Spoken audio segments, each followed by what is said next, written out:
اس لیے بصیرت کے حوالے سے چند باتیں گوش گزار کروں گا۔ بصیرت ایک گہرا اور وسیع مفہوم رکھنے والا تصور ہے جسے مختلف مکاتب فکر مختلف انداز میں بیان کرتے ہیں۔ اہل علم اور صوفیاء بالخصوص قادریہ سلسلے کے بزرگ بصیرت کو محض عقل و دانش سے بلند ایک روحانی روشنی اور اندرونی شعور کے طور پر دیکھتے ہیں جو اللہ کی معرفت اور حقیقت کی پہچان میں مدد دیتی ہے۔ اہل علم کے نزدیک بصیرت کیا ہے، وہ اس کو اس محض سے بیان کرتے ہیں۔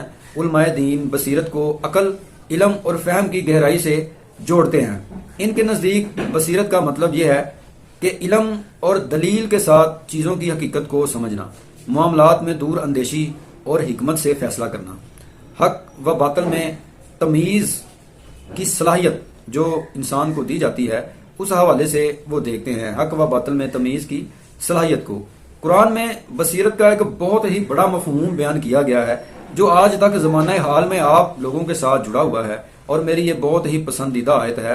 سورہ یوسف میں مالک کل فرماتے ہیں، ایک کہہ دو یہ میرا راستہ ہے، میں اور میرے پیروکار بصیرت کے ساتھ اللہ کی طرف بلاتے ہیں۔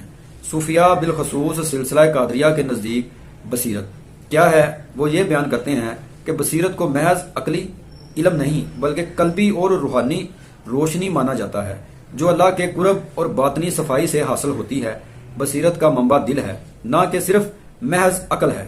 اس لحاظ سے صوفیاء کرام میں جو بہت ہی مشہور اور پیرانے پیر حضرت شیخ عبد القادر جیلانی رحمۃ اللہ علیہ فرماتے ہیں، جب بندہ تقوی اختیار کرتا ہے اور نفس کو پاک کرتا ہے تو اللہ تعالیٰ اس کے دل کی آنکھ کو کھول دیتا ہے اور وہ حقیقت کو دیکھنے لگتا ہے۔ جس انسان کے دل کی آنکھ کھل جاتی ہے وہ حقیقت کو دیکھنے لگتا ہے۔ کر صاف دل کو غیر سے، اس کو وضو کہیں، پر شرط ہے پیارے کہ ہر دم وضو رہے۔ یہ قلبی صفائی سے بصیرت حاصل ہوتی ہے۔ صوفیاء کہتے ہیں کہ علم صرف کتابوں سے نہیں بلکہ تزکیہ نفس اور اللہ کے ذکر سے بھی حاصل ہوتا ہے۔ ایک حدیث قدسی میں آتا ہے، بندہ جب نوافل کے ذریعے میرا قرب حاصل کرتا ہے تو میں اس کی آنکھ بن جاتا ہوں جس سے وہ دیکھتا ہے، اور اس کے کان بن جاتا ہوں جس سے وہ سنتا ہے۔ اب آپ اس سے خود ہی اندازہ لگا لیں کہ جو شخص اللہ تعالیٰ کے نور سے دیکھتا ہے تو اس کے اندر مالک کی اتنی روشنی ہوتی ہے کہ اسے حقیقت الحقائق کا جو باطن ہے، اشیاء کی حقیقت کا باطن اسے پتہ چل جاتا ہے۔ بصیرت کے بغیر علم ادھورا ہے۔ سلسلہ قادریہ کے بزرگ فرماتے ہیں کہ ظاہری علم بغیر بصیرت کے اندھا ہوتا ہے اور بصیرت بغیر علم کی ناتمام ہوتی ہے۔ شیخ عبد القادر جیلانی رحمۃ اللہ علیہ کے کلام میں یہ نقطہ ملتا ہے کہ علم عقل کو جلا دیتا ہے لیکن بصیرت روح کو زندہ کرتی ہے۔ بصیرت کیسے حاصل کی جاتی ہے؟ سلسلہ قادریہ کے مطابق بصیرت حاصل کرنے کے چند بنیادی طریقے یہ ہیں جو میں بیان کرنے جا رہا ہوں۔ ان میں سب سے پہلا یہ ہے کہ سب سے پہلے ایک طالب کو ذکر الہی کی طرف متوجہ کیا جاتا ہے، اور اس ذکر سے مقصد جو ہوتا ہے وہ دل کو منور کرنا ہوتا ہے۔ دوسرا تزکیہ نفس ہے، اور اس کا مقصد نفس کو پاک کرنے سے حقیقت آشکارا ہوتی ہے۔ تزکیہ نفس کے بعد عبادات کے بعد جو مین اور اہم مرحلہ آتا ہے وہ مرشد کامل کی صحبت ہے۔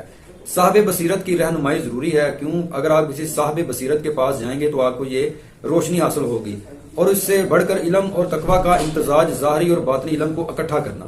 اس حوالے سے میں آپ کو بیان کرنا چاہوں گا کہ ظاہر اور باطن کو اکٹھا کیسے کیا جاتا ہے۔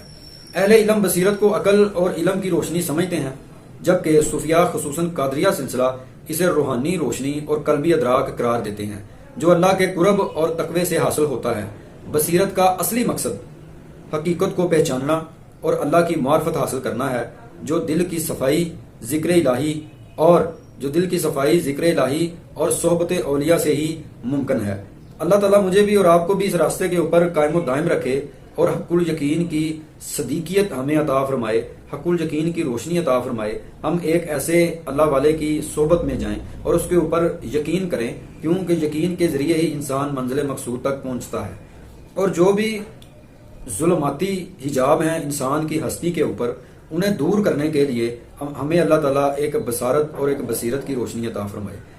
ظلماتی حجاب شہوت، خواہشات اور جسم کی پیروی، اور سب سے بڑھ کر اپنی خواہش کی پیروی کرنا ہے۔ جیسے کہ مالک کل کا فرمان ہے، کیا تم نے ان لوگوں کو نہیں دیکھا جنہوں نے اپنی خواہش کو اپنا معبود بنا رکھا ہے؟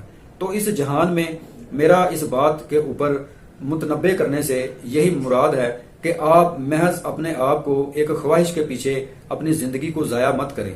ایک نور بصیرت موجود ہے جس سے آپ اشیاء کی حقیقت کو پہچان سکتے ہیں، ان کی معرفت کو حاصل کر سکتے ہیں، تو یہ اسی قبیل سے ممکن ہے کہ آپ صحبت اولیاء کی طرف جائیں۔ سورہ یوسف کی بہت ہی پیاری یہ آیت ہے، کہہ دو یہ میرا راستہ ہے، میں اور میرے پیروکار۔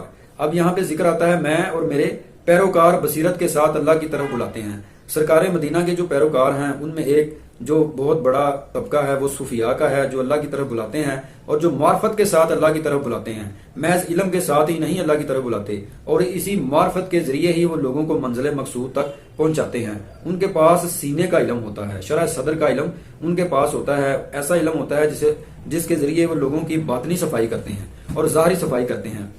چونکہ بصیرت کا منبع دل ہے، نہ کہ صرف عقل، اس لحاظ سے ہمیں بھی یہ سوچنا چاہیے کہ ایک اسکالر شخص، ایک پی ایچ ڈی ہولڈر، ضروری نہیں کہ اس کے پاس بصیرت کا علم ہو، اس کے پاس روحانی علم ہو، وہ حاصل کرنا ہی پڑتا ہے۔ عقل محض دلائل کے اوپر ہی استدلال کرتی ہے، اور دلائل جو ہیں دوسروں کے لیے دیے جاتے ہیں۔ جب اپنی بات آتی ہے تو انسان یہ چاہتا ہے کہ مجھے حقیقت کی آنکھ میرے اوپر کھل جائے، قلبی صفائی میری ہو جائے، اور میں صوفیاء کی رہنمائی میں رہتے ہوئے اس بصیرت کی روشنی کو